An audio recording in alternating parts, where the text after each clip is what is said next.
Assalamualaikum warahmatullahi wabarakatuh. Pada kesempatan kali ini saya akan menjelaskan tentang bias DC transistor bipolar. Nah, pengetahuan tentang tanggapan AC dan DC suatu sistem itu sangat diperlukan baik dalam analisis maupun perencanaan rangkaian penguat transistor. Rangkaian penguat ini dapat melipat gandakan sinyal input AC yang kecil yang disebabkan karena rangkaian tersebut mendapat tegangan DC dari luar. Karena apa? Kalian masih ingat bahwa transistor itu merupakan komponen aktif. Dia akan bekerja jika dia mendapat bias tegangan dari luar.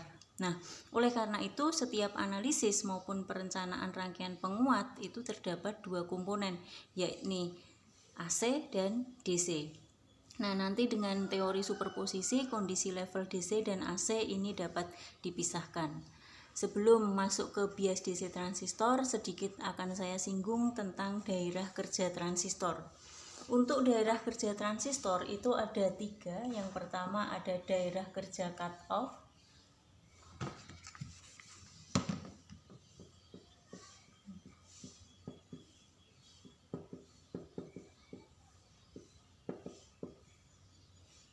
Yang pertama adalah cutoff. Yang kedua saturasi. Dan yang ketiga adalah daerah kerja aktif. Nah, di kurikulum teori elektronika ini nanti untuk transistor itu nanti aplikasinya transistor sebagai saklar dan transistor sebagai penguat. Untuk transistor sebagai saklar kita manfaatkan daerah kerja cutoff dan saturasi. Ini untuk transistor sebagai saklar.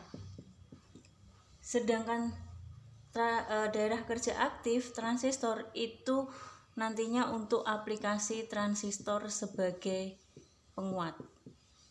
Nah, ini perlu kalian ketahui. Jadi daerah kerja transistor ada daerah kerja cutoff, saturasi, dan aktif.